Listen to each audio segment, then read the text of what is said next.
Episode of our Trade Ideas webinar, and thank you for taking the time out on Wednesday evening to join us, for those in Singapore and for those in Australia, and for our friends overseas as well. So today's topic is Bitcoin: how high can it go, and how safe are your Bitcoins? And I think it's pretty apt that we are starting this webinar as Bitcoin is taking some heat right now, right? So maybe I hope this webinar can reassure you about the prospects of Bitcoin. So disclaimer before we begin, of course, everything that we are sharing here does not constitute an investment advice. Views and opinions expressed are purely for educational purpose, and consult your own financial advisor if you're going to heed anything.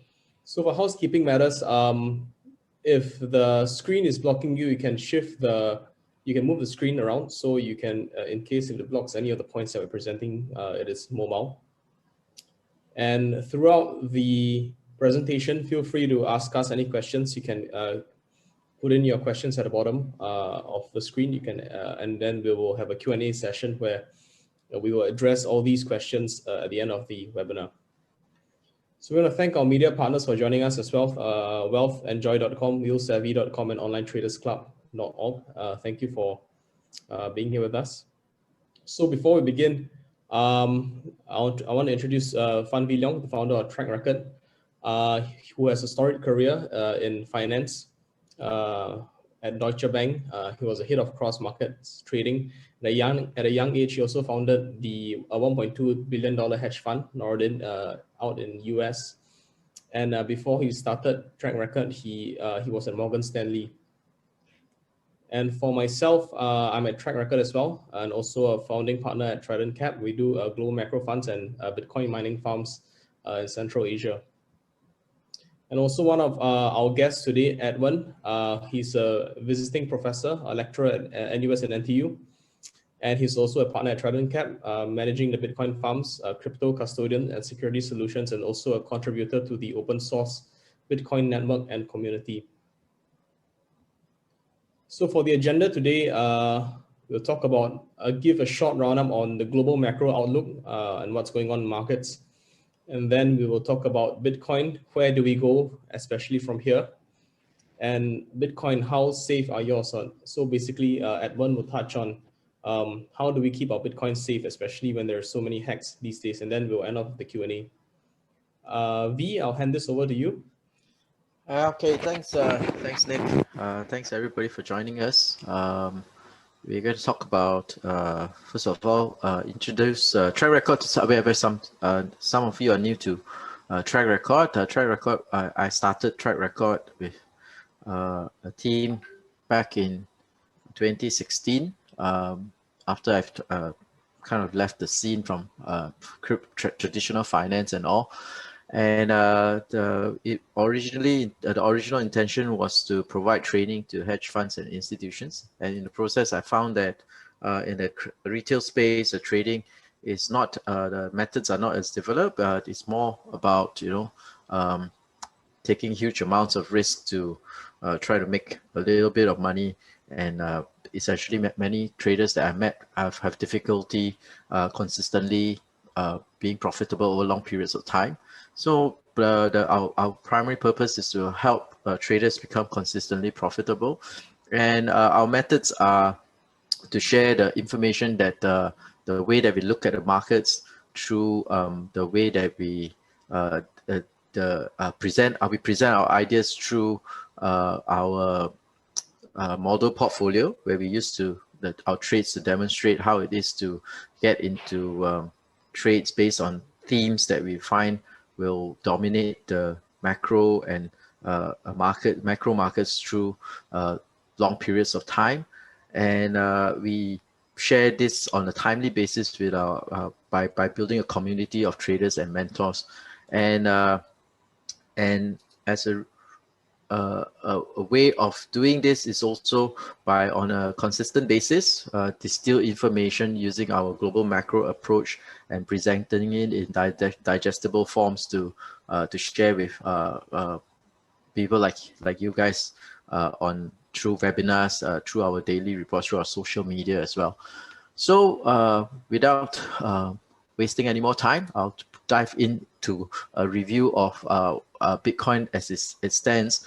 we talked about Bitcoin since some time ago, and we presented it publicly, our idea to be long Bitcoin once it started to break out of range in late 2020. Of course, we've been involved for some time through our Bitcoin farming initiative, mining initiatives, as well as being long Bitcoin as a trade, as a long-term trade, right? Hey, how is this? Can I go back to this one? Is yeah. So on 17 November, we talked about being long Bitcoin. We presented the idea in a webinar, our Trade Ideas webinar, which we have on a monthly basis. And at that time, it was just 17,000 plus. And in December, we talked about it, and strangely enough, it went up after that, and then it came back down. So just timely, on a timely basis, 10th of December, which is not that long ago. It's still at 17,000 plus 18,000. And since then, currently, it's probably around 56,000 something. And so we thought it's about time to update our views on this. Our view is that it continues to go higher, and we'll articulate the reason why. And because Bitcoin, the price is now quite a lot higher, regardless of how much you have, you would have made quite a lot of money on it. You have multiplied your money on it, and it's become a question that we received a lot is about how to keep our Bitcoin safe. And I think it's a very given our targets, we believe that over the longer term, Bitcoin will go to 600,000. 600,000. Yeah, you didn't hear wrongly. It's 600,000 to match the market cap of commodities like gold, right? So for that to have, if that happens, then it becomes imperative that whatever Bitcoins that you have, you need to keep it safe. And that's why we invited our good friend Edwin, who is an expert in this area, to come talk to us. Hope he will, he has a very high level of knowledge on this thing, and he has agreed to simplify it for most of us who, we are just traders who just buy and sell rather than know exactly about the technology behind the blockchain and all the crypto assets. So he's going to try to make it accessible to us. And of course now at 56,000, we believe it goes higher, but it's good to remember, although we are long Bitcoin, our primary, of course, we are very bullish the technology as well as Bitcoin as an asset class, as an emerging asset class, which will eventually become an established, an acceptable asset class for most of the investing investing audience. Our reason for being long Bitcoin in the first place was based on our themes, which we talk about macro themes, our theme of fiat debasement and inflation. So it means that fiat debasement is predicated on what's happening across the world, especially in the US, in the Eurozone, in Japan, where governments are bent on spending a lot of money to almost unlimited amounts of money, as much as it takes to boost the economic growth, to create jobs. And the central banks are monetizing that. Basically, they are funding the governments by lending the money to the governments to spend. So as a process, as a result, this unlimited money printing will lead to all assets being finite and scarce. The price of these finite assets will go up, right? So this is how we look at a lot of our trades, right? Our model equity portfolio is also divided into different themes, and it's quite interesting. Themes that we have is based on the overall macro environment, but also on various factors that we believe will drive the markets and the economy and politics in the months and years ahead. So for this, this is of course, this is not readily available to on our social media. We just talk about the themes, but for the exact expressions of our trade and the way of how we are positioning ourselves to profit from it. We publish it through our model equity portfolio, and as we live in a world where there's no free lunch, you actually have to subscribe to our community membership, which we will share with details with you. Nick will share the details later on, and then you will have an idea of how we express the trades and how we express our views on markets with different sector equities as well as different asset classes such as FX and also Bitcoin, cryptocurrencies, right? So you actually have to join our membership to find out more about this. But on this part, on why the show must go on, Nick will share with us as to his view of what's going on in the crypto space, especially with regards to the developments in Bitcoin in recent weeks. Nick? Right. This part is the macro part, which maybe you can cover. Oh, it's still me? Okay, sorry. How this is it blank? I'm having a bit of technical difficulties. Is it still blank? On my screen is blank. Hold on, let me try. It's hanging. Give me a second.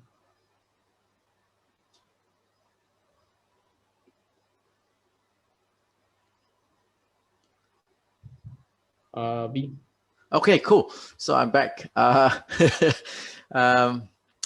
Okay, so as I was saying, the recent days, in recent weeks, since the start of the year, actually, we've seen actually since late last year, we saw a consistent rise in bond yields. So this government borrowing cost across various countries, especially in the US, in Eurozone, even in Japan, of a long-term bond yields, right? So the long-term borrowing costs of governments have been going up.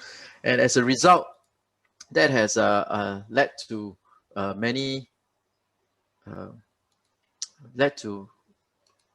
again, Nick, maybe you have to, oh, I know why. I need to request remote control. Okay, so as the yields have risen, the cost of borrowing has been going up, and because the governments have implemented even more stimulus measures, the US government recently announced a 1.9 trillion stimulus package, and another 2 trillion is proposed for infrastructure spending and green initiatives.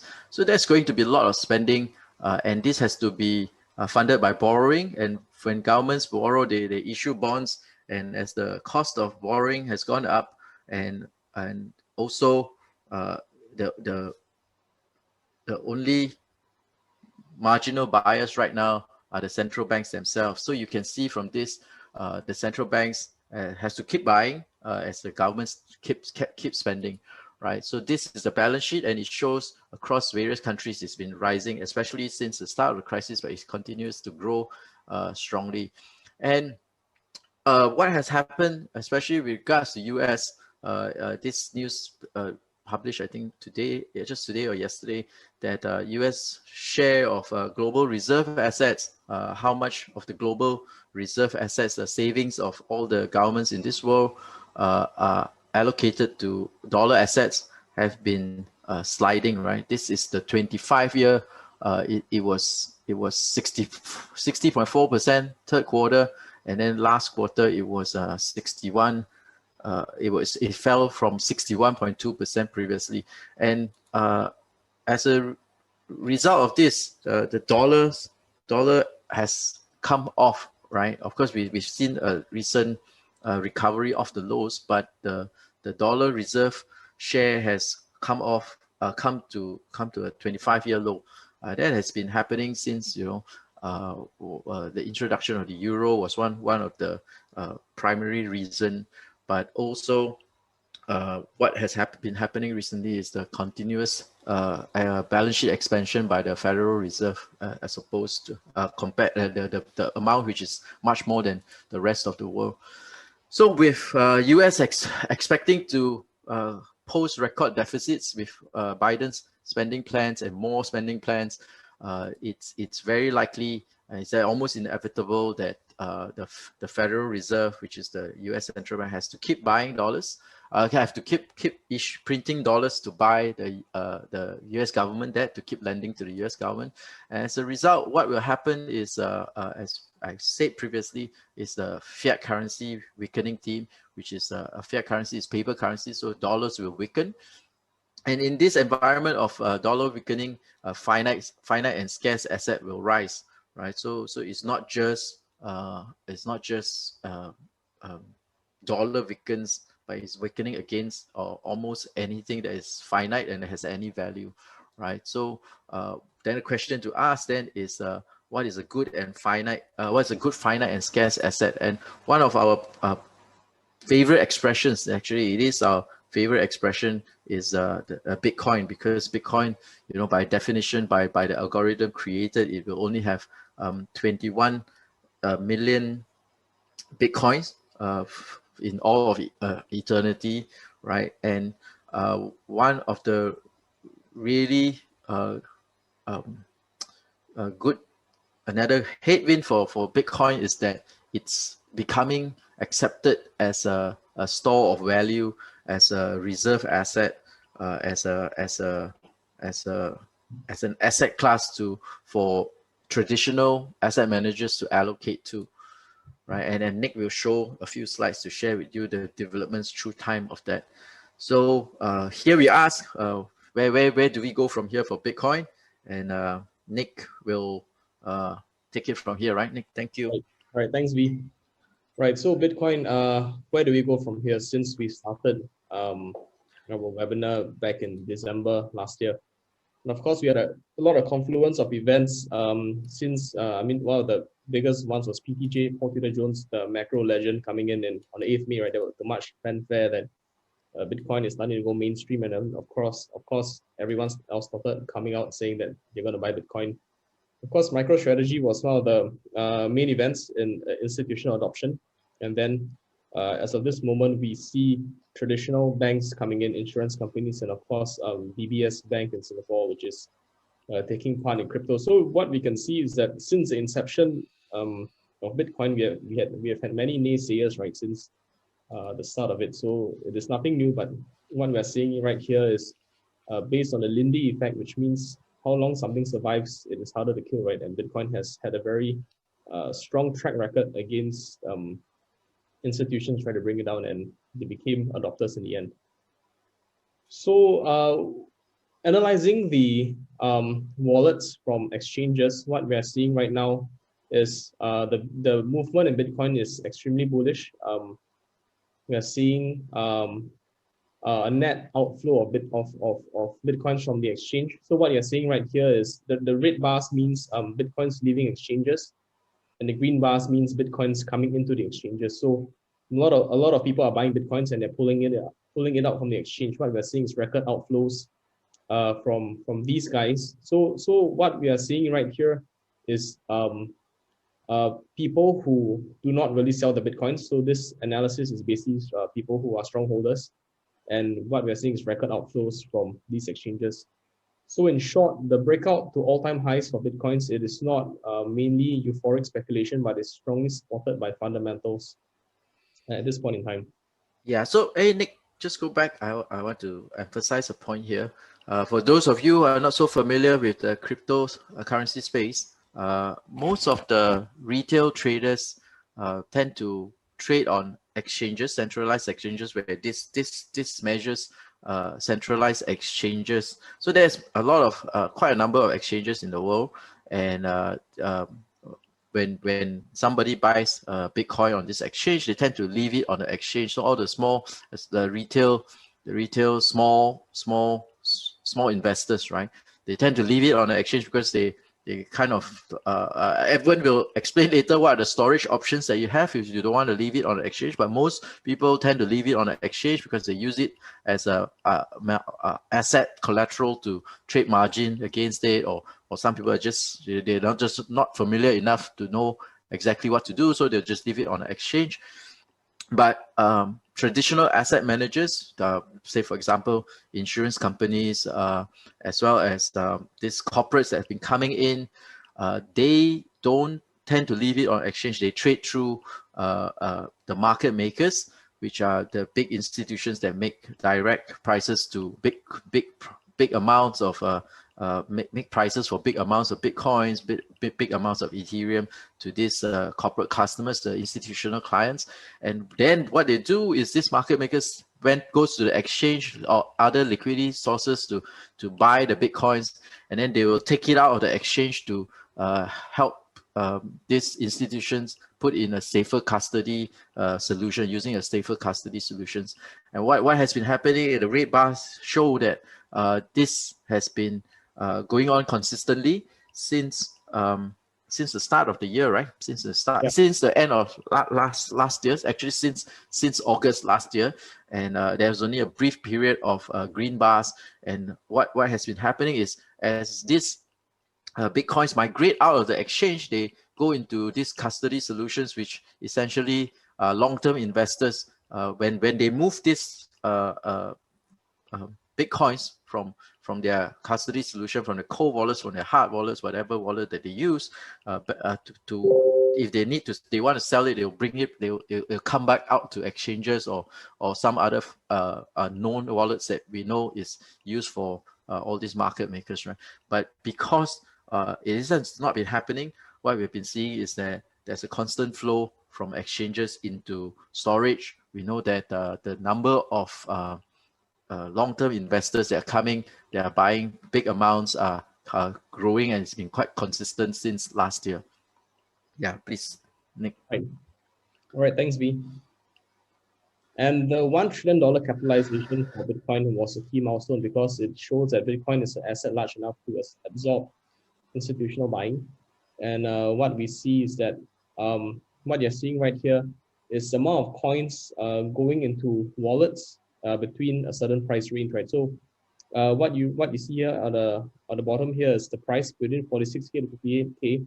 16% of available coin supply moved into new wallets, and that means that this is a very strong support for Bitcoin at this level. And above the $1 trillion valuation, which is Bitcoin at about 57,000, 6% of the available supply of coins were bought at this level above. And so it is no coincidence that you see Bitcoin has been pretty stable above the 46 to 58K range.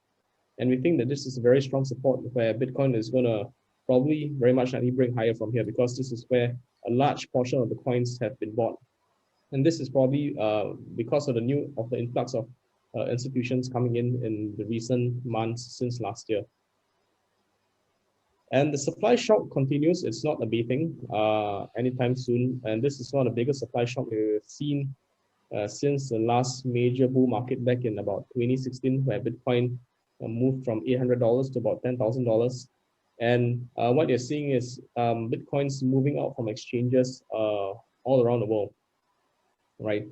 And it's been happening for 13 months already. And that is what has been supporting price action going higher. And although technicals may seem that, Bitcoin is overbought, is overheated, right? But the fundamentals on Bitcoin community, people would say on-chain fundamentals, is demonstrating that fundamentally this move higher is strongly supported by solid fundamentals that's happening on the Bitcoin network.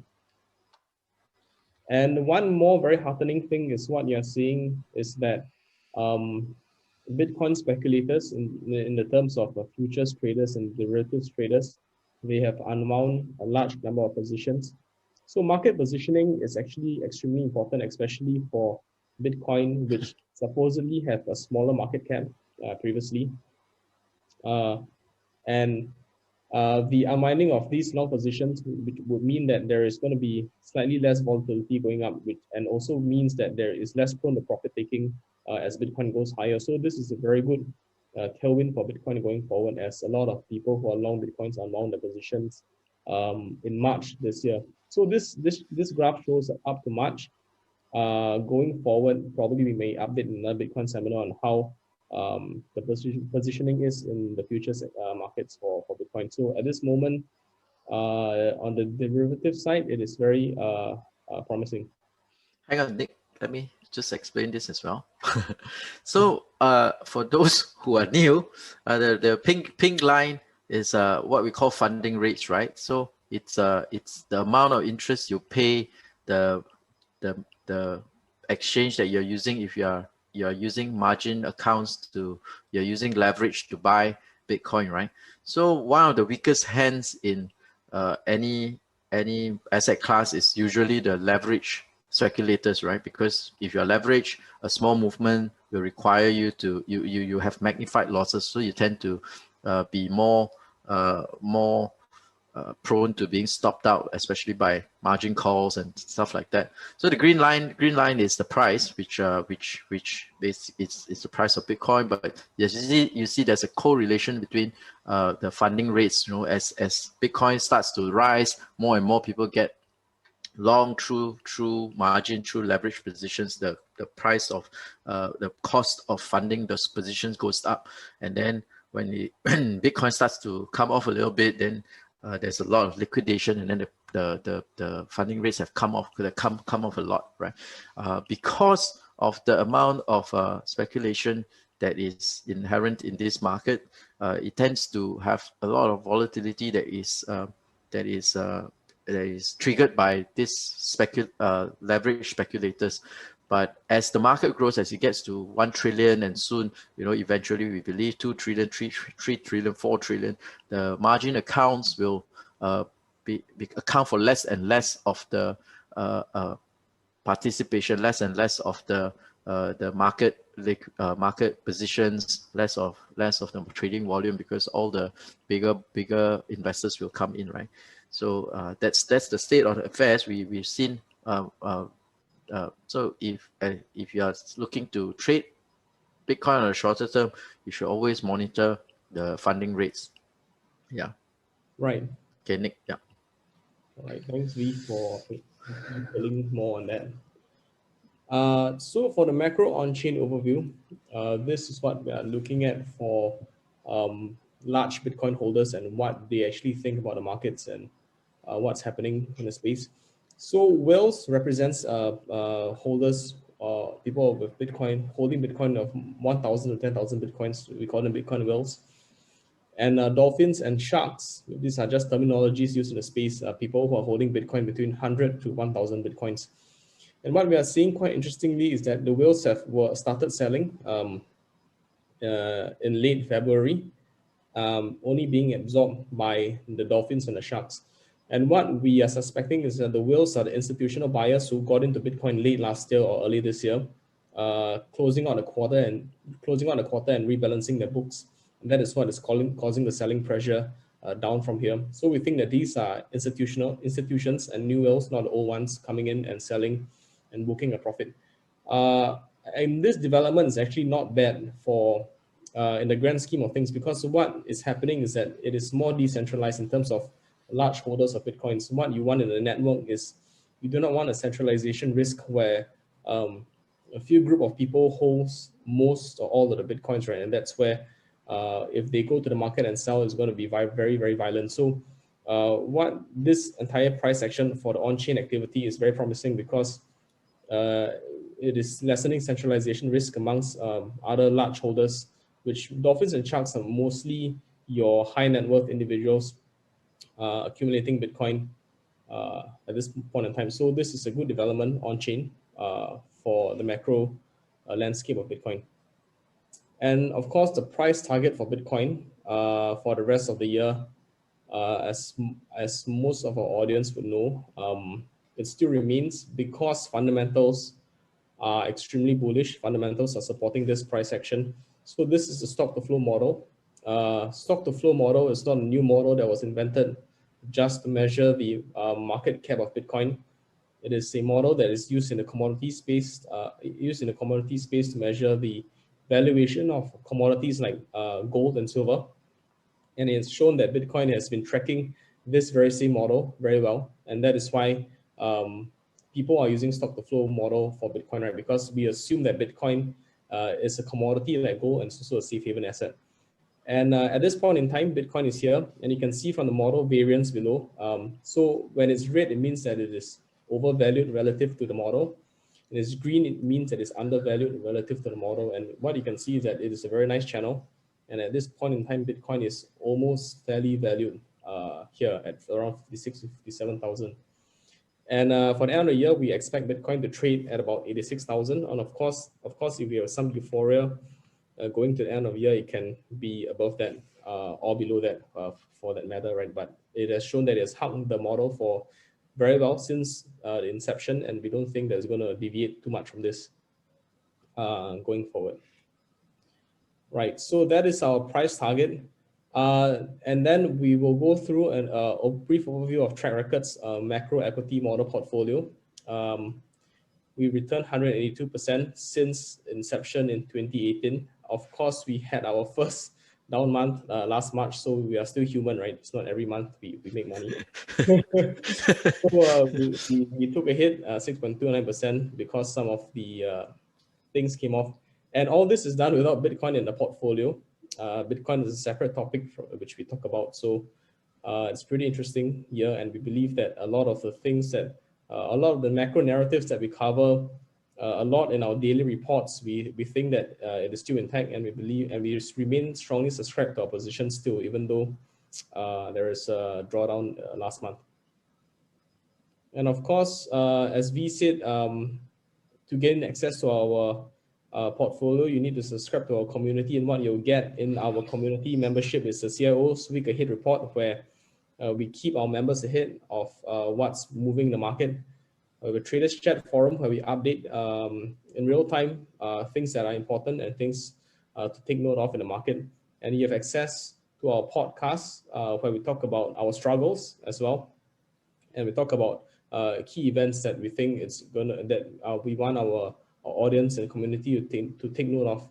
And we also have a monthly Q&A call. It's a live session where we talk directly with our community, and you guys can ask us questions live during the call. So what you'll get as a recap, you get trade insights and opportunities, community of traders and mentors, which are doing this full-time or even professionals. We'll timely updates our model portfolio to what we're subscribed in, and you'll get the concise and distilled market information. So all this for $89 a month, but for today is 34% off at $59. And it's only valid for the first 8 signups. So this is the link to sign up from.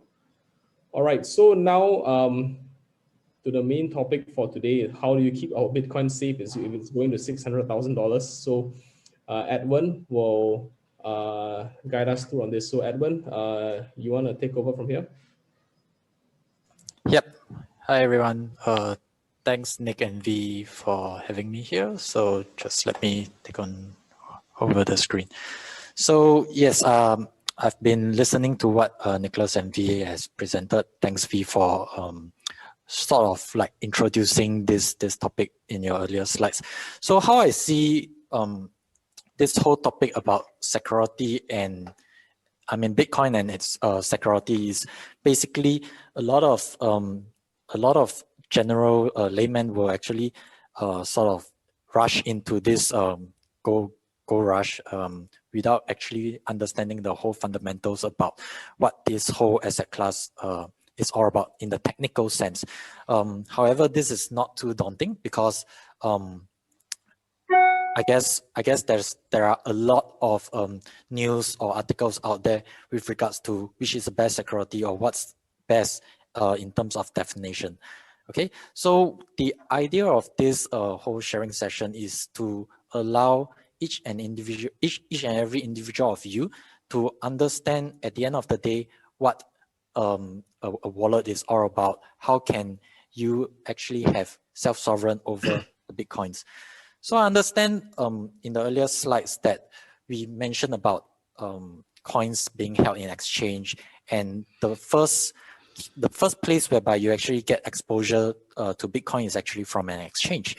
So how then do we actually take over from there? Because we do not want to actually put our coins on the exchange and let the exchange have fate over the security of these price assets. So for the topics that I'll be discussing today is about cryptographic and digital assets in a broad scheme of things, the type of wallets available, which I see some of you are curious about understanding what are the various types of wallets and how can you actually adopt the best implementation approach to different circumstances. And what are the storage options? Because if you were to sort of read or Google on like best security for Bitcoin, you will be flooded with a whole page of mixed views. So I guess the ultimate thing is to have a right concept of what ultimately this this digital asset is all about, and as well as how to interact and interface with it. Okay, so we will then move on to, sorry, it's lagging. Yep. Yep. Okay, so we will then move on to the wallet risk evaluation. So after you have determined what kind of sort of circumstances you want to actually partake or we held this Bitcoin or any form of digital assets, we need to actually evaluate, is this sufficient, or do we need to gradually increase the security layer over time? Okay, so we will also share with you what are the few prominent wallet hacks that hackers out there are actually targeting vulnerabilities from software, your computer, your handphone, or even the exchanges aren't spared either. Okay, so the attack vectors or attack risks, and how can we actually mitigate from all these risks out there. Okay, so how I would actually describe Bitcoin or digital assets per se, this give rise to like Ethereum or stable coins or the other altcoins, is that at the end of the day, this is very comparable to like gold, right? We call Bitcoin as a digital form of gold. However, if I would paint an analogy, it's like buying a physical gold versus buying a paper gold from the bank. However, paper gold will actually require some form of custodian, which the bank actually records some form of balance sheet of the amount of gold that you actually have in your account. However, some opt to actually have this physical gold as part of the delivery, and then the responsibility lies with the investor of the physical gold, because then you need to think of solutions like having a vault or putting it in some cold storage, which is inaccessible to the members of the public. So it's the same for Bitcoin. There are, of course, many options available out there. And what happens is the core fundamental concept behind Bitcoin or digital asset is this thing called cryptography. So cryptography is actually, though it sounds daunting, but it's actually a kind of algorithm that we have used in our daily lives. Every day we use passwords. Every day we use some form of encryption to, you have bank tokens, or you have what we call RSA key, whereby you actually log on to your enterprise or your company's computer, right? So all this behind is nothing spectacular or nothing innovative. It's from this term called cryptography, which existed since the 1970s and the 1980s. So what happens is, though I mentioned that digital assets are intangible, they are not physical to the touch, and you can't actually physically hold them in custody. But what you actually do in the context of digital asset is you are actually keeping a set of keys, all right? So these keys are also in the form of sort of like passwords, right? So what happens is having these keys actually correlate to the ownership of the asset itself. And what we are doing is merely just transferring a set of numbers, which is on the ledger, which is recording the amount of Bitcoins you have from one address to another. So by purchasing it from the exchange, you are actually transferring, you are actually partaking an ownership from the exchange to your exchange wallet. All right. So, however, a lot of question arise from, then why isn't the exchange safe? Because exchange, just like banks, they have only a limited form of guarantee. And however, the beauty of having Bitcoin is because we are able to, is the first time in human evolution that we are able to actually have something, what we call financial asset, held custody on our own accord. All right. So like gold, like silver, or like any other form of commodities, Bitcoin is actually deemed as one because of the digital cryptographic nature behind it. Okay.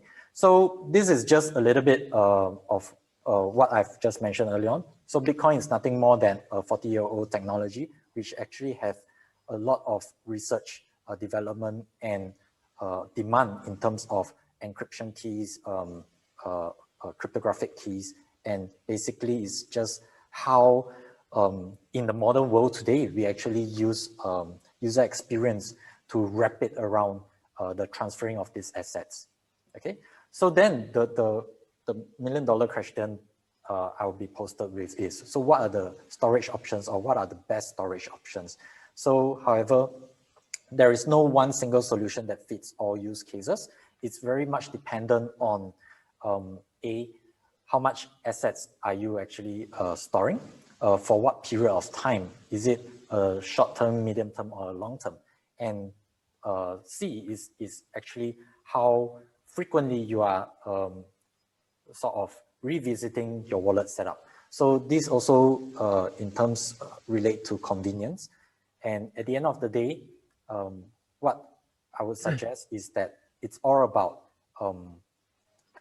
convenience, and it's all about understanding what you have set up for yourself. Because at the end of the day, you can have a multi-complex setup, but you still you forgot how you actually gotten there from the exchange. So that's something which a lot of laymen actually face today by what we call locking up their Bitcoins. And this is being a decentralized nature.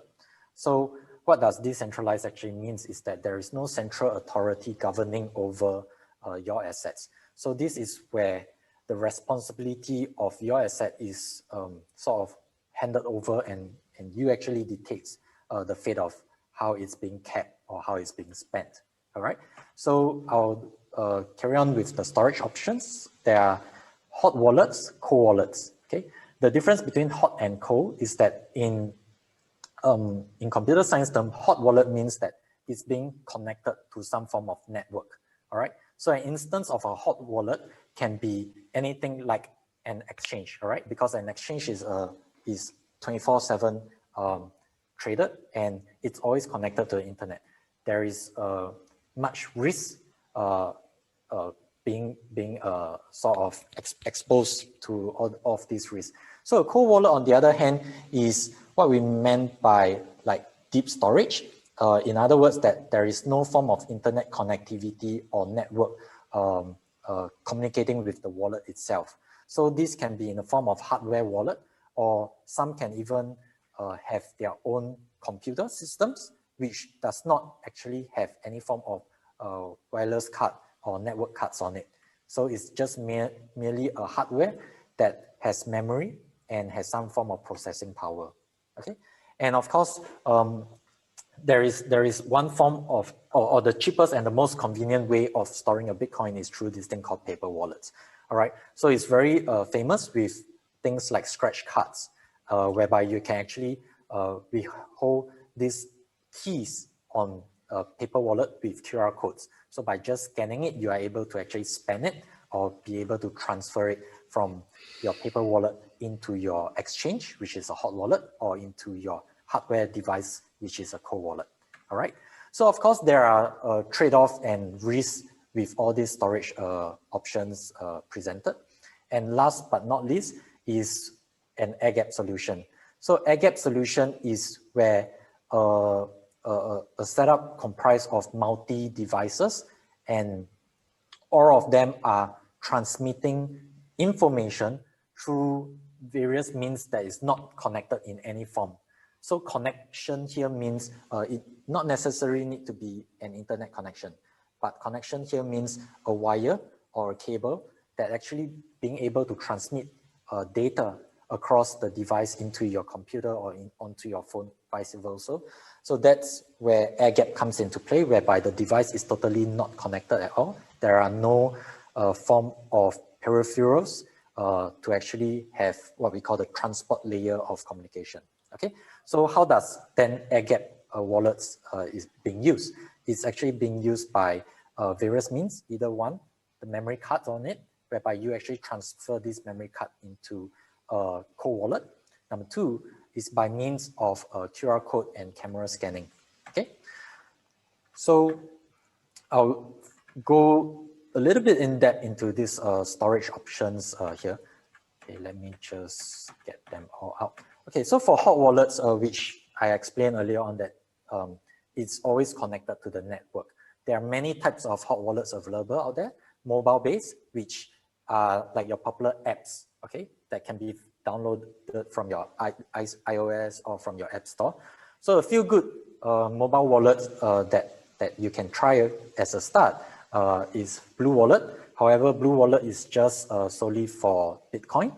And if you were to sort of think of having multiple coins, different coins like Ethereum or stable coins, then Trust Wallet is one good wallet whereby what we call is a multi-chain wallet, all right?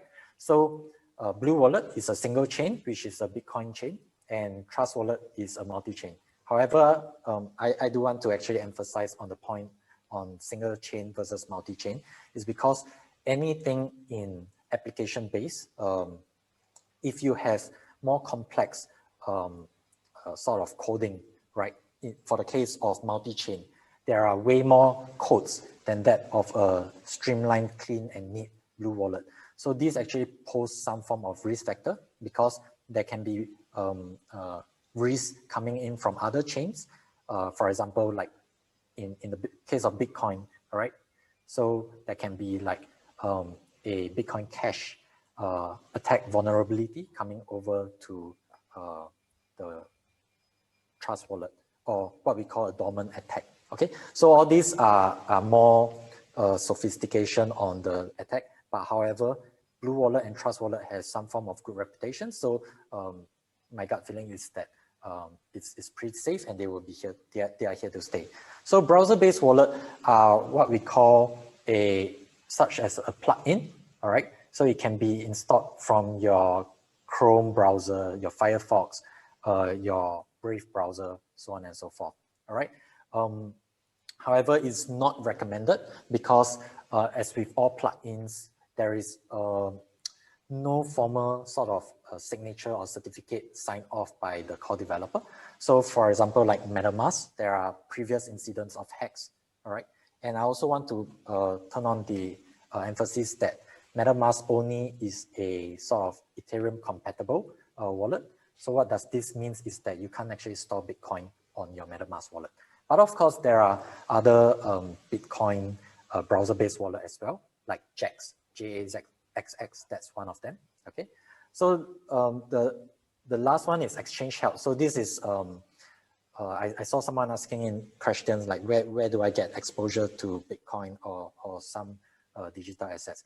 So Binance, BitMEX, all of these are exchange whereby you can actually sort of convert your fiat currency or your stablecoin currency into Bitcoin. And of course, after your purchase or your acquisition of these coins, a good practice is to actually transfer them out into somewhere whereby you can control, which is either a mobile-based wallet or either a cold wallet, which I'll carry on explaining. Okay, so cold wallet, as we all know, it's disconnected. So there are a few brands that are reputable among the community. So how do we associate or define what's a good wallet or a fairly safe wallet? All right. Number one is, of course, the team behind it. All right. Number two is in this decentralization kind of architecture, we want to actually be able to verify these codes. All right. So it's not we do not need to verify it independently ourselves, but the community needs to verify it. All right. So this is what we call an open source. Open source allows the community to actually vet through, to actually do some form of stress testing or what we call vulnerability testing to see if the codes have any form of malware or any form of vulnerabilities that are prone to attacks. Okay, so a few brands such as Kobo, Trezor, Coldcard. Again, do note some of them are multi-chain, some of them are just Bitcoin only. Okay, yeah, and desktop wallets. Okay, so desktop wallets are what we call application-based clients, whereby one very good example is how Bitcoin actually started. Bitcoin started off with having users download and run a client. All right, a client is nothing more than an application, like how you are running a Microsoft Word, for instance. So users runs it and it gets connected to the internet. However, with all desktop wallets, it needs an internet connection to be able to synchronize with the network to actually show your balance back and forth, right?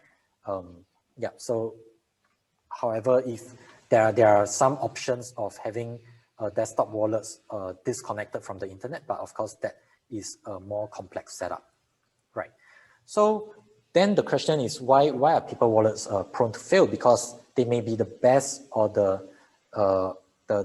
foolproof method, because with technology, all else changes every now and then. We need to update the firmware and stuff like that. However, paper wallet also do pose some form of risk because number one, it's very vulnerable, as in the paper itself is a physical material that will fade off. That's number one. Number two is let me just, yeah, so loss due to physical attacks, environmental factors, and of course, improper transaction construction. So what does this mean is that the person behind it who actually give you this scratch card or who actually present you your coins stored in this QR code behind it,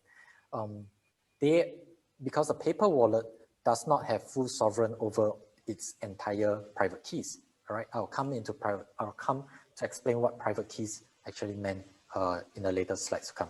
So what does this mean is that it's just a temporary storage, and at any point of time, the transferor, which is the owner who actually transfer the assets over to you, may able to actually withdraw from the wallet without your knowledge. So this is why paper wallet is good to have, but however, it's just a temporary means of what we call a transient storage. Okay, so I mean, for long-term perspective, we actually recommend hardware wallet. Hardware wallet is a way to go because at the end of the day, when we invest in such high-value assets, we want to have a peace of mind to not be bothered by attacks from the exchange that is uncontrollable by yourself. However, we want things that we can control over, we can take charge of its fate. Okay, so a few examples are exchanges do get hacked pretty often. It may be an inside job, however, or it may be a colluded incident. At the end of the day, just like with all financial institutions, there's only a small amount that is being guaranteed. In the case of digital assets, there is still no finality or clear rule about having any form of insurance or guarantees on these withheld assets. All right. So the lesson learned is get yourself a hardware wallet, or at most download a reputable mobile application to actually get started. Yeah. Okay. So are hardware wallets then 100% secure? The answer is sadly is no. All right. Because there are many factors that construct this device.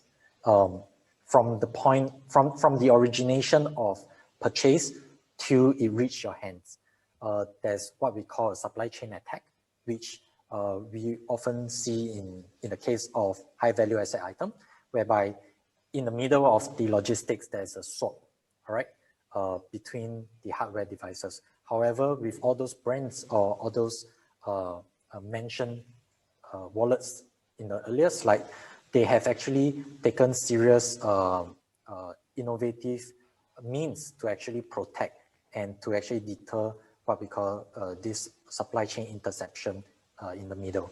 All right. So how can we then assure that these wallets are 100%? Normally, it will come with what we call a tamper-proof bag. All right. And do verify or do check for signs of tampering with this bag. If it's open or if it's unsealed, then that actually triggers some form of alarm. All right. The second one is the second means is while the bag is still nicely sealed in its tamper-proof bag, you can, once you power on this device, they will actually ask you to authenticate or to actually verify it with its accompanying software. All right. So in the case of Cold Card, there is a serial number, and once you connect it, you should be able to match the serial number with that of a physical card that is a scratch card or a QR code that links you to the internet, so on and so forth. So there are means of verification.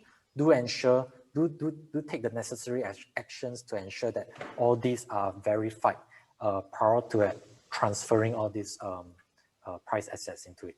Okay, and then there is of course other means of attack. However, the point to note here is we need to be always having a mindset that we are vulnerable. The wallets that we are holding are actually not foolproof. And with this in mind, we need to actually make attackers think that it is expensive and not worthwhile to actually attack on us. All right. How do we then deter from all this risk? Is number one, privacy. Okay. So privacy means to actually remain anonymous and not be sort of like acknowledging or showing screenshots or any form of communications of your withheld assets. All right. So that's number one, to actually not get attention from the eyes of the attackers. The second thing is, if any of this hardware wallet is sort of you lose this hardware wallet, the first thing is to actually do what we call a transfer of coins. Okay, so because at the end of the day, if anyone, any of the attackers were to land their hands on your hardware asset, they can actually do some form of manipulation to actually get it out. Okay, so this is just an example of how an attacker managed to transfer and to expose the seed keys or the password in a 5-minute job. Okay, and it's proven that it's been replicable across multiple devices. So of course, in an open source community, this has been acknowledged and the security has been patched by the relevant brands. Okay, so at the end of the day, what we want to do is to create a setup that delays the attacker intention of being able to brute force or to actually get their hands on the password, because once they have the password, they are able to then do the thing that you are able to do, which is to transfer all of these coins to their wallet. All right, so let's so delaying time is, yeah, so delaying them from all this, making it very expensive for them, will actually deter them away from you being a target. Okay, let me see, I can't go. Okay, I can't go to the next slide. Your guy. Frozen again, Nick. Can you please? Yeah. Yeah. So while we are waiting for the slide, what's a good practice is everyone should start off understanding how the wallets operate. So what happens is, by actually downloading a wallet, let's say a mobile application, you'll be asked to actually start setting up this wallet. And the setup process actually goes by you receiving what we call a recovery phrase. All right. So this can be in the form of a 12-word or a 24-word, or in some other context, they use this thing called a seed keys. All right. So seed keys, recovery phrase, they all mean the same. They are in plain text, plain English text, and they are in the form of either 12 or 24. What's the difference? The difference is just that 24 seed phrase has a higher what we call entropy.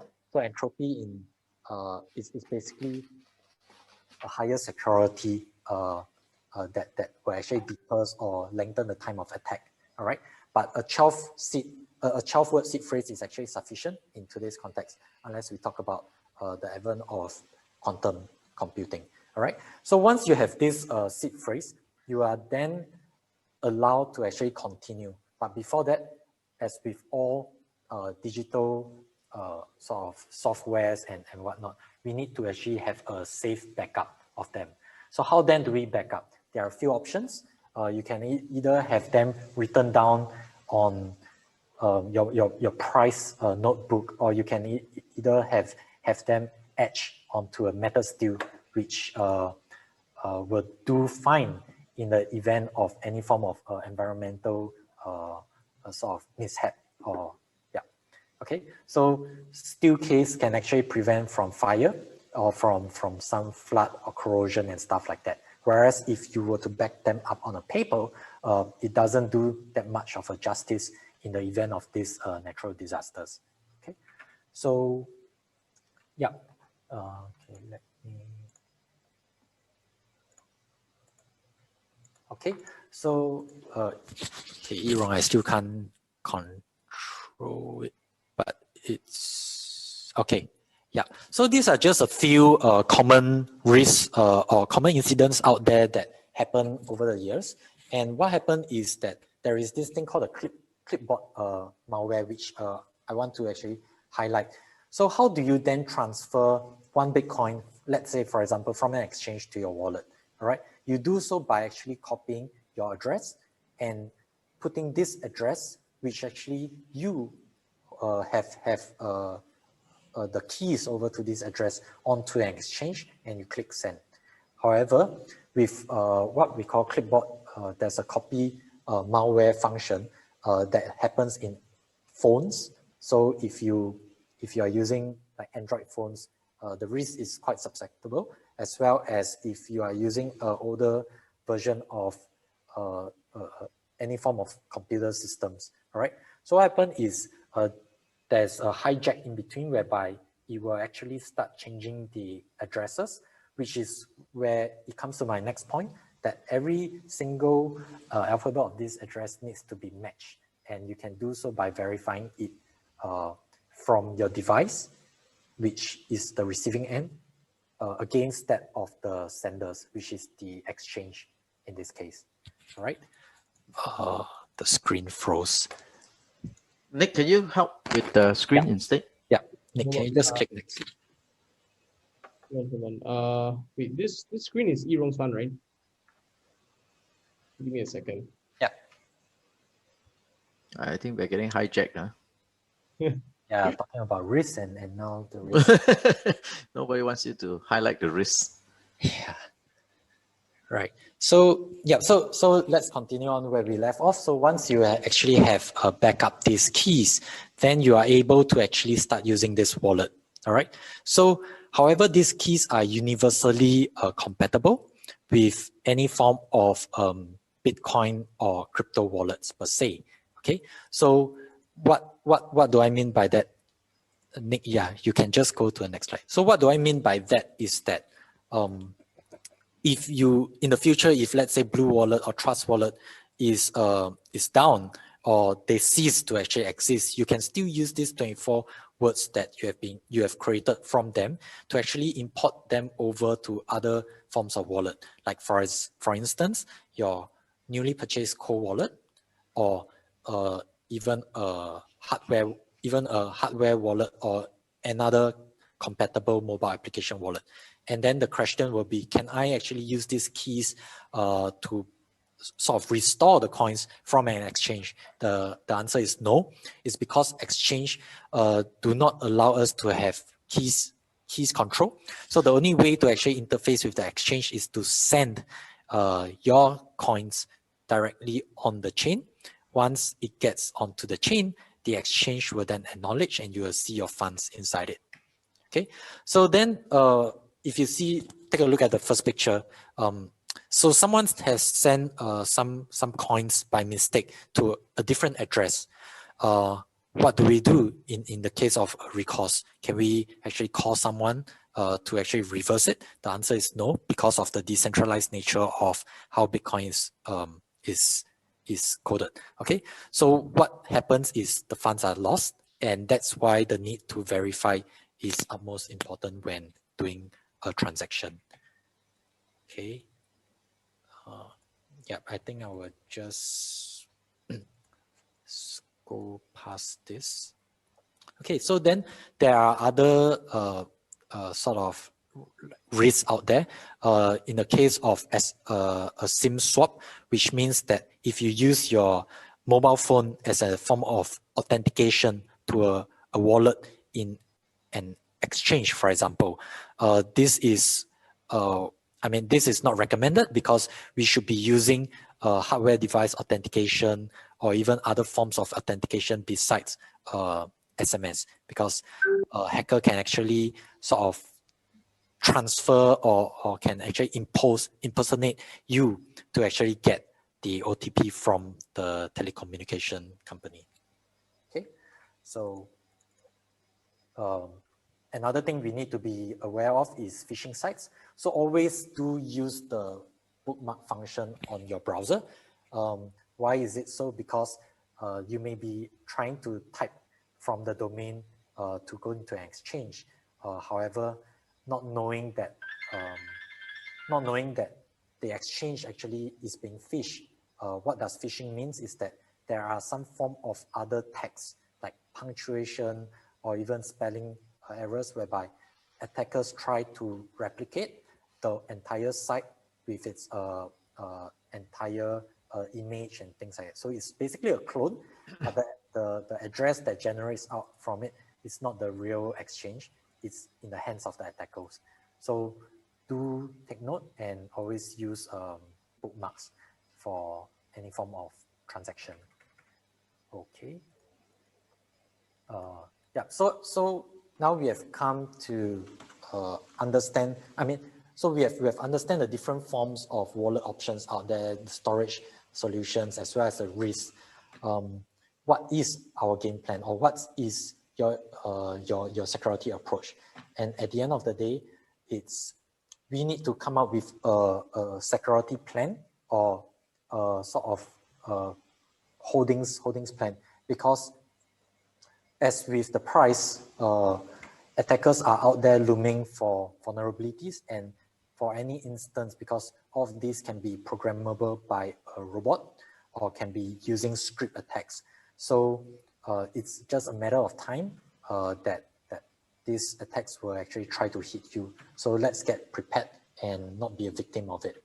Okay. So how can you then decentralize your risk? For start, just by actually understanding how a mobile wallet works, then proceed with understanding how a hardware wallet works.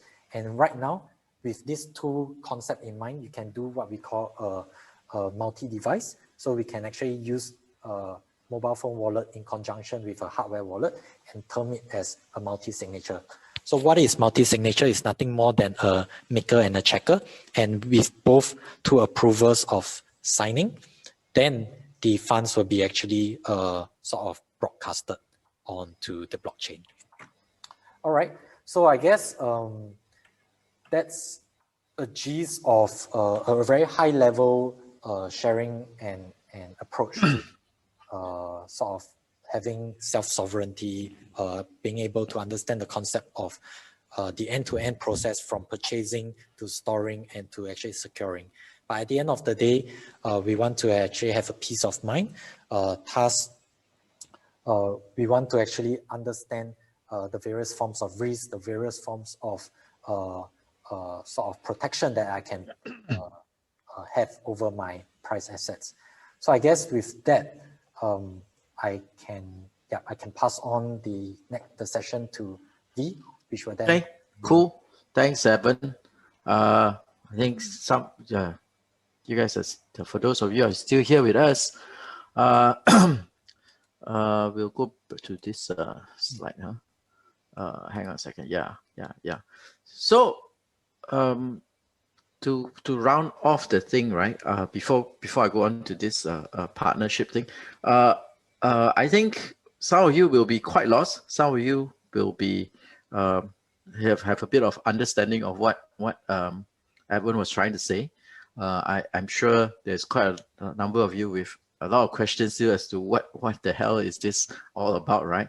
And there's still some value in this to know the complexity of this. Is that, of course, now you know the different levels of difficult complexity of trying to take up your assets from the exchange and then storing it in such a way that it can be safe. So there are many Bitcoins in this world. So there's a question here, how many is it? Why is there a 21 million limit, right? The 21 million limit is just written in the code, right? It's just the immutable code where the creator of this is that it's 21 million and that's all it is, right? So, and what has happened in history is many people have come and invested at some point, and they have lost their password, they've lost their seed phrase. The seed phrase is just a complicated password, right? And essentially, they have no more access to these Bitcoins, right? It's on the blockchain, you can see that you have it, but you cannot access it forever. And as Evan says, there's no centralized authority that can help you with this. There's the whole the beauty of this blockchain technology is that it's totally decentralized. It's not controlled by any governments or any entity. But because of that, there's no recourse for you, right? If you send it to the wrong address, you type in the wrong address, and then it's game over. Essentially, you just cannot get it back ever again. And you forget your password, you forget your seed phrase, you cannot get it over again. And the complexity of this also demonstrates that the technology is still so new that many people still don't understand it, right? Even as it becomes mainstream assets, you watch CNBC, you watch Bloomberg News, you see the ticker passing through, and there's very few tickers that are passing through this news channel where majority of the world has no clue how to invest in it. And I can guarantee you, if you ask your bankers, they also have no clue how to invest in it. And that's why we believe that even though it's gaining traction among the traditional asset allocators, the majority of the investing public still has no idea how to access this asset, right? And the security is still very complicated for most people. And because of that, the price appreciation. So many people will think that, okay, I only want to get involved when I can do it at my local bank, right? But when you can do it at your local bank, the price will be much, much higher than here. This is exactly why we believe the price appreciation, the asymmetry of this risk reward profile is almost unprecedented, right? That you at worst it can go to zero, but it can go to multiple X higher than here as more people allocate to it. So in any case, we're coming to the end of our presentation, but one of our partners for this webinar is bit.com. It's simple enough to remember. Using this sign up link, there's a trading competition. If you're interested, you have some Bitcoin trading experience, you want to get involved, there's a $1 million prize pool, and sign up with this link, and you will enter this competition. And if you're interested, just go through. Can you go to the next slide, please? Just go through the rules. Take a picture of this thing. The rules are pretty much on the website. You just need a minimum of $200 equity, and you can begin to compete for the $1 million prize. But unfortunately, this website is only accessible to people who already has cryptos. So if you need to use your bank accounts to transfer money into it, you should use one of the links. One of the questions that was asked in our Q&A. Felicia will give the link on the public chat, and then you can use that link to sign up to the website that allows you to transfer money and then get some cryptos to get involved. So anyway, let's move on to the Q&A. One of the first questions that I want to address is a pretty simple question. Is that, somebody invariably always asks this, right? How does Bitcoin get its value? Since it's intangible and it's just a set of encryption, why does it have value? So I think the simple answer to this is that in a world without Bitcoin, there is no reason to have Bitcoin, right? It's just an arbitrary limited asset that really gives you no return, gives you nothing besides being there, right? And so that's why it's compared to a digital form of gold, right? In essence, gold. Why is gold more valuable? Why is gold a reserve asset when platinum isn't? When a lot of other metals is why is diamond not? It's just arbitrary, right? It's just because it's standardized. It's an accepted form of a store of value through the ages. So this question will be asked by some guy 200 years from now, likely as well. Is that why did Bitcoin come about? So that's why it's been dismissed a lot through the years. And exactly as Nick says, as time passes, more and more people believe it has value. It will just because people believe it has value, right? I know this is a very circular answer. A lot of people will find it unacceptable, but it's just the way it is. It has absolutely no value if there's nobody wants it. But now we are at the cusp of it being accepted as a store of value, and in fact, it is now considered as a store of value by many prominent people, and as a result, it is that. So I'll address the next question after this, which is Peter says, he's bought this Dogecoin or Dogecoin or whatever you want to call it, based on probably likely because Elon Musk has publicized it. And what are my thoughts on this? What's my thoughts on this coin? Well, I think it's nonsense. Elon Musk said it himself. It's a joke, but because he's talking about it, everybody thinks it has some sort of value. So another question that comes to mind quite often is that why can't I create another Bitcoin that named it after myself, right? I call it Vcoin, and then I put it more finite than Bitcoin. I give it only 5 million Vcoin in this world. Why doesn't it has $1 trillion market cap, right? Well, it would have if I have done it before Bitcoin, right? Or I've done it just right after Bitcoin, and then I've marketed it more. I've marketed it, and it could create exactly, and many people have tried to replicate this process, but it's just too bad, right? You're not the first guy, you're not the second guy, you're like the 200 guy. It's not going to matter anymore. And I think we have a comment here that humans are a peculiar bunch, and it's exactly right? There's many things in human history that did not really have any intrinsic value. But we could have this debate for many months or many years to come. But as I said, I don't need to argue with anybody about why it has value and why it's going up. I just need to know that it's an asymmetric form of investment.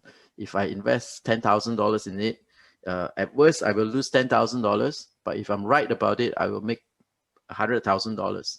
I think that's good enough proposition for me. And one of the slides that Nick showed previously, where it shows the evolution of all the people getting involved, we had CEOs of investment banks, prominent investment banks, saying just 2 years ago, or I guess 2-3 years ago, where he said, CEO of JP Morgan, Jamie Dimon, said he will sack any trader that trades Bitcoin. There's no place for it in this financial system. And then now JP Morgan is building a crypto business, right?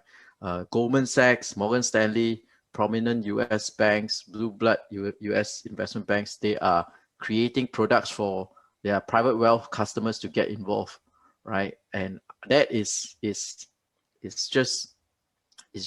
another step in the long path of Bitcoin being accepted as a store of value, right? So I'm sure many of you here are curious about Bitcoin, has no clue even to how to get involved, how to keep it safe. So you're waiting for somebody to tell you, right? By the time you truly understand it, it could be too late, right? It could be like much higher than here. So our target, I just want to reiterate, our our target is 85,000 for this year. That's the fair value based on the stock and flow model. But our long-term target is 600,000. That is not an arbitrary number. That's basically what the price is required for Bitcoin to get to the market capitalization of gold as a reserve asset, as a comparable asset, right? And it has two forces driving there. One is that Bitcoin becoming a better form of store of value than gold. For most of you who are long gold, you're only long paper gold, you're long derivative gold, you also have no clue where it is, right? There's no intrinsic value in that. You cannot take it out to do anything, right? It's just a form of paper gold. And yes, you say, oh yeah, I can do something with it, but really you don't really do anything with it, right? It's just there. You hold it for 10 years. It's just price appreciation. That's it. You don't get a return on it. Whereas Bitcoin, actually, if you know how to manage, you can earn a return on it, varying between 1, 2, 3%, or if you use other form of derivatives, you can even make up to 10%, I believe. In fact, much more than this, if you truly understand the derivative markets. So one driving force is that it is becoming an acceptable store of value in a world where there's a glut of savings, right? And if imagine all the savings in this world is only allocated 1% to it, you would have a massive price appreciation trend. The other thing is that on the other side of Bitcoin being a finite asset is that it's priced in paper currencies. So I strongly believe that paper currencies are going to be devalued against finite assets in the years to come, right? So if you are unfamiliar with this theory of ours, which actually is not a theory, it's a fact, and it's happening as the time passes every day, please do sign up to our daily reports where I describe it at length almost every other day, right? So another question is so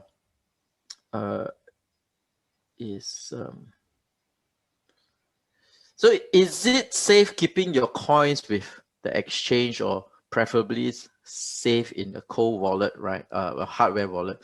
So if after you listen to Edwin, right? Yeah, there's as you go down his list, it becomes progressively safer. But the complexity of the knowledge that you need to do it is actually become a little bit harder and harder, right? Because you have to, but there's always a point of failure somewhere along the way, right?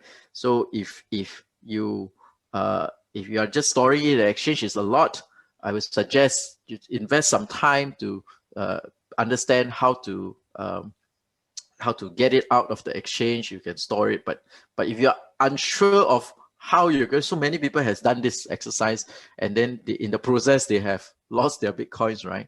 So I suggest you test it with a small amount first, right? A fraction of your Bitcoin, and do it regularly, transfer it back and forth, yeah, until you have a bit of practice. Because even I myself, I almost every single time I try to access my hardware wallet, I have to go through the process, right? Update what the firmware is, as Edwin says, it's a software, right?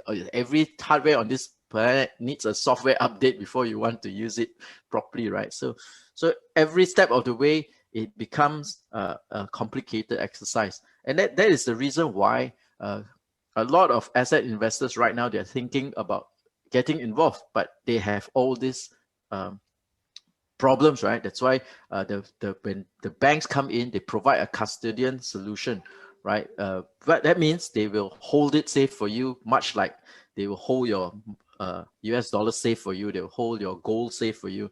They will hold your stocks safe for you, right? You imagine the world where you need to keep your stock certificate safe for yourself, right? And there's no recourse, right? If you just lose your password and that's it. So you can imagine how many people will invest in the stock markets, although it's a great proposition, you just don't know how to access it. So that's why we believe we are at the very beginning of this trend of it becoming an accessible asset. So in conclusion, is it safe? I think it's always safer to go down the list. If you don't have the list, Irong, maybe you can cycle back to the list that of the wallet solutions that Edwin showed. Progressively lower, it gets a lot safer, but every step of the way you need to learn a bit more to access it, right? Yeah. And Nick, any question you have seen that you want to answer? Hold on, let me see the questions. This question, if you don't already have Bitcoin, would it be good to buy now or wait for it to drop a bit more, right?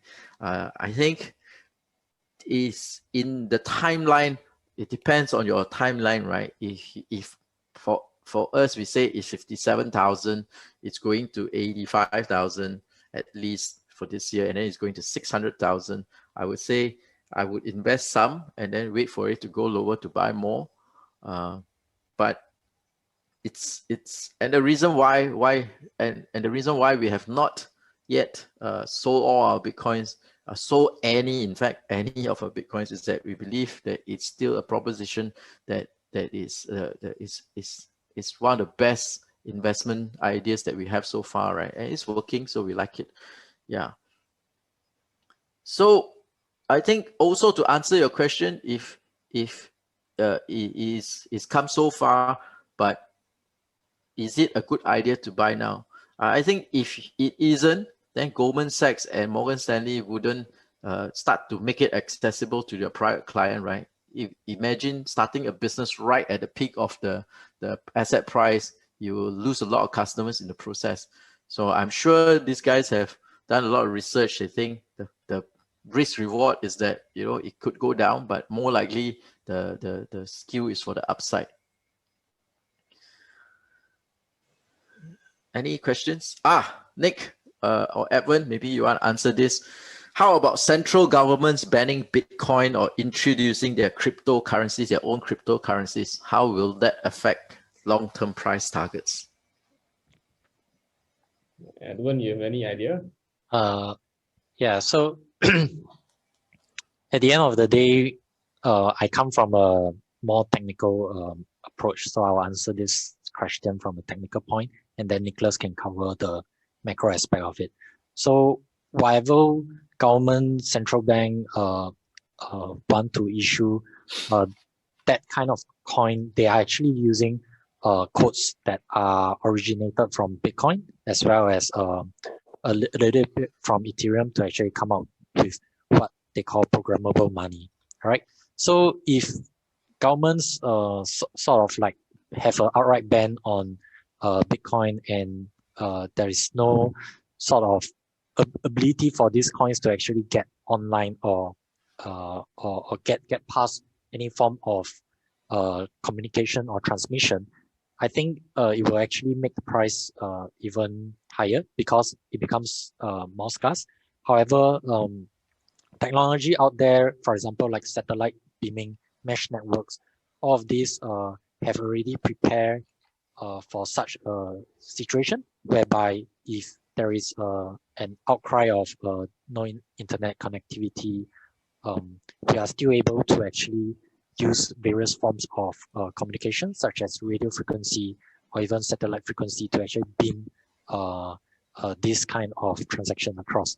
And this is where Bitcoin or digital assets can actually even power what we call inclusiveness in areas whereby it's out of reach for paper currencies, and villagers, for example, can actually sort of do some form of payments mechanism or settlement in this currency.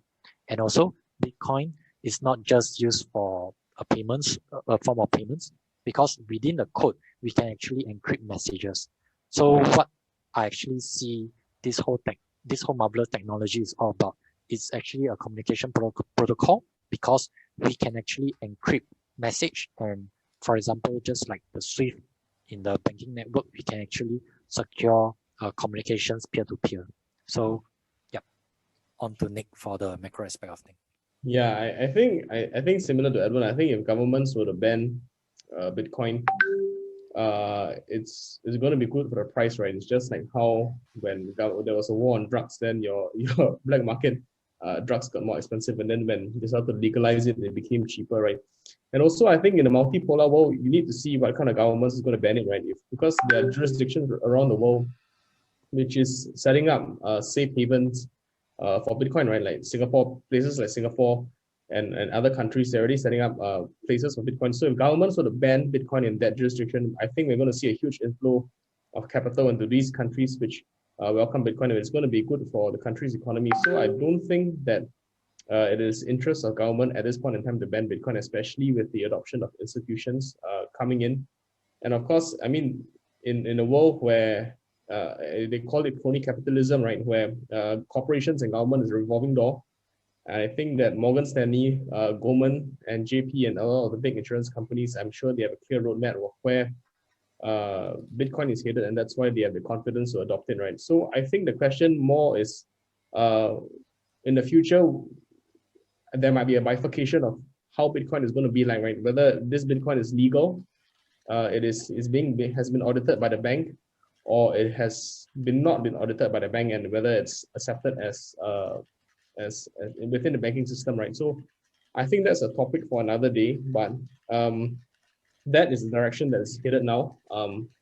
Bitcoins in the system and Bitcoins out of the system. So there are countries or basically the cypherpunk community in the US, as Edwin has also mentioned, who is very in tune with the cypherpunk community, where they are putting a premium on freshly mined Bitcoins, which has not been tainted by transactions, right? So I think this is the kind of economy that will emerge, and I don't think it will put a long-term dent on Bitcoin price. Yeah.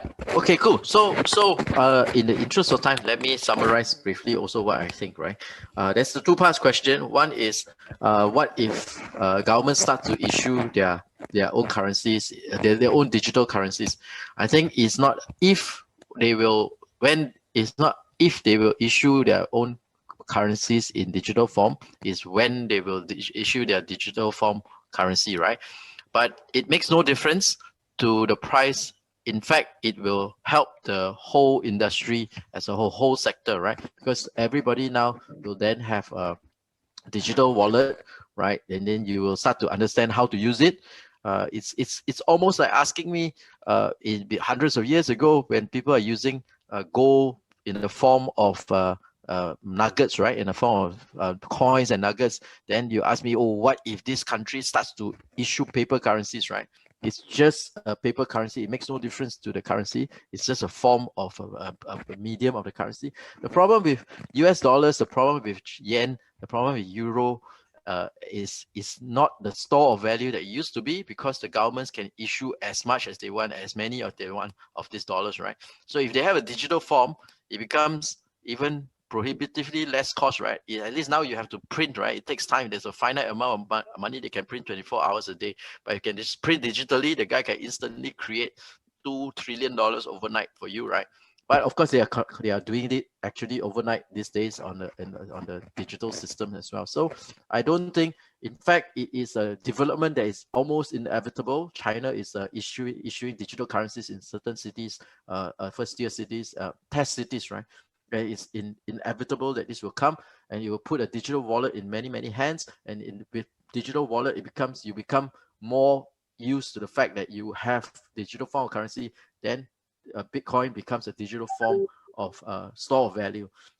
Okay, so the argument that it replaces Bitcoin is a very thin argument, because Bitcoin is not designed to be a currency. It's not designed to a medium of exchange. It's designed to be a store of value, right? It doesn't change the fact that it's a store of value.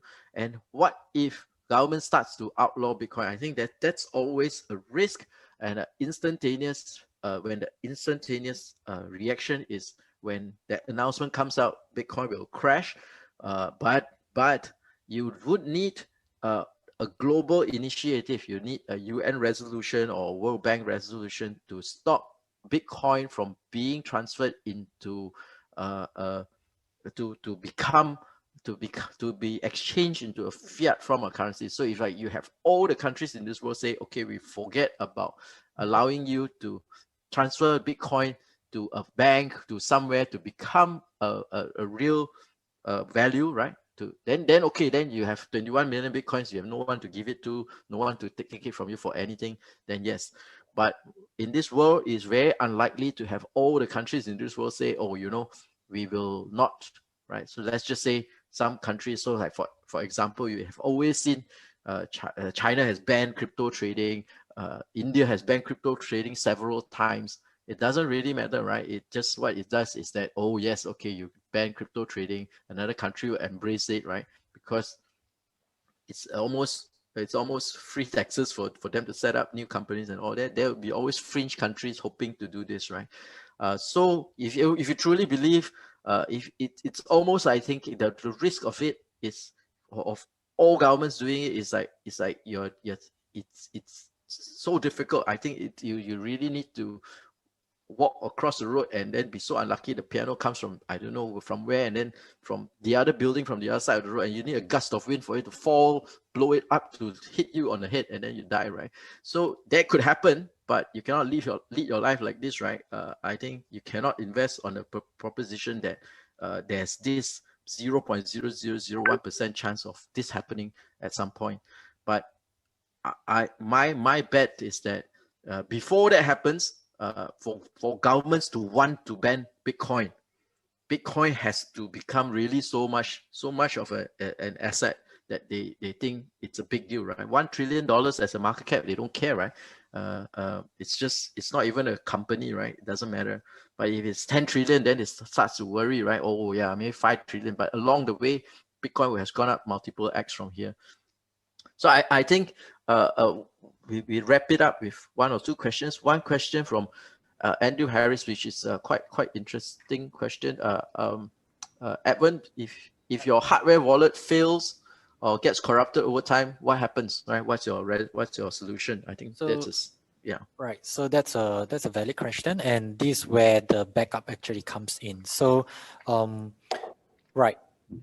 When the very first time you actually start setting up this wallet, you actually need to ensure that it's backward and forward compatible. What does this mean is that in a reputable brand of wallet, either a mobile application wallet or a hardware wallet, which they are all mentioned earlier on. So these are what we call forward and backward compatible. So these seed phrases, these 24 seed or 12 word seed phrases, they are actually universally compatible to any other forms of different kinds of wallet. So when you mention that if this, for example, if this hardware wallet is being corrupted, then what actually stays within this hardware wallet is just the what we call ECU, the microprocessor controller, as well as the memory. All right, no fears about it because nothing actually leaves this device.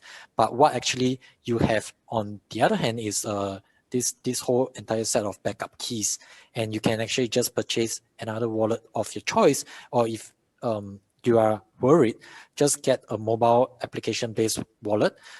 Try to recover the seeds or the recovery phase that you have backup, transfer it onto another medium. All right, it can be an exchange for temporary storage, or even it can be hosted in the wallet, the mobile application, till you actually get a new replacement for the hardware wallets. So a good practice is to actually, if possible, get a what we call a multi-vendor setup, whereby you actually buy wallets from different brands just in case such an incident happen.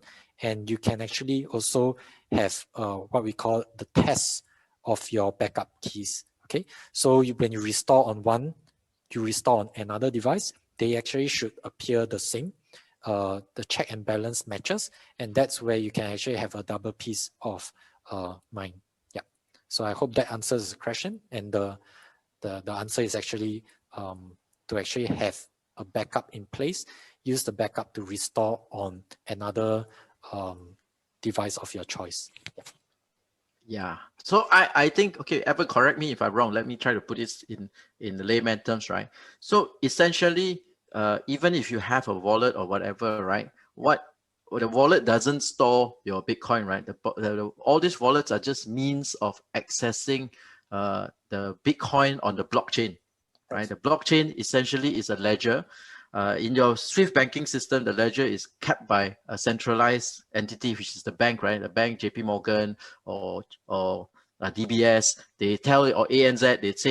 They say in their ledgers, okay, you know, Andrew, you have 100 grand with me, and then they update it, right? So that is your fail safe, right? The bank will have different copies of your statements or your ledger, right? But on a blockchain, it is decentralized. It's all around, all the computer nodes around the world that is doing this recording. So for you to change the entry that is your private key, you need your private key. So your private key is basically comes with your software, right? Software or hardware wallet. So you can have a few, as Evan says, you can have few hardware wallets that has the same private key that access the blockchain, right? That's Yes. right.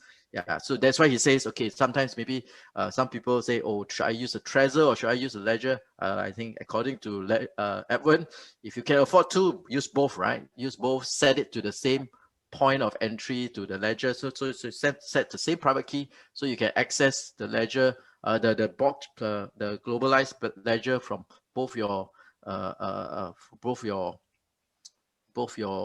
hardware wallet. The unfortunate thing is one of them is also named Ledger, right? So it's complicated, right? So let's just say wallet A and wallet B hardware, right? So in essence, Andrew, to your story, to your question, it's okay if your hardware is corrupted. Just don't lose the hardware to some hacker who steals it because they can hack it, right? But without if it's still with you, keep one or two and then use it, set it to the same private keys, and then you can access your Bitcoins. Okay, so I think there's a question from Yvette which is very interesting. She says, how can I transfer my current Bitcoins to you? So that piqued my interest. I'm very happy if you want to transfer it to me, but I think she means that she's not comfortable with her current broker. They are not giving her money back. She calls 10 times a day, but they won't give it back to her. I think what you need to do, it's likely that they don't allow you to transfer out of the exchange anymore, right? If you can go to the exchange, you can transfer it out based on the software, then find an address you can send to, and then you should send it out as soon as possible. But most likely with all this, I don't know this broker that you're talking about, most likely, and this is very critical, right? As Edwin says, beware of phishing sites or even just any random sites that say, you know, they set up, they say, oh, we do crypto exchange business, you come to us, right? They can tell you that you have, right? They can buy, they can show you the prices is going up, they show that you have made a lot of money, but when you want to withdraw, sometimes you cannot withdraw, right? So that's why you need reputable exchanges that are at least has stood the test of time, right? So at least there are some regulated exchanges. There are some that's making money, so much money that they won't be running away with 1 or 2 Bitcoins, right? But you should start to worry if you have a 200,000 Bitcoins, right? Then I think it allows people to run away with it. I hope that answers your question, Yvette. But I think if they don't answer your calls, it's likely that you will have problems. Okay, with that, I'm so sorry that we are running out of time. We have run out of time. Thanks for your time and thanks for joining us. I hope we've managed to answer your questions as much as we can. For those questions that we have yet to answer, we will try to answer it over our social media. We have Ask Me Anything on our Instagram, and also look for us. We'll start to answer it. Hopefully this has helped you understand why we believe that Bitcoin is an emerging asset class that will go much higher from here. And thank you, Edwin, for enlightening us on the complexity and how difficult it is to get involved, and how much work we need to do to keep our holding safe, right? Thanks for having me, guys. Okay, thanks everybody. Thanks Nick. Thanks. Take care. Right. Thanks. Cheers. Yeah. Bye bye.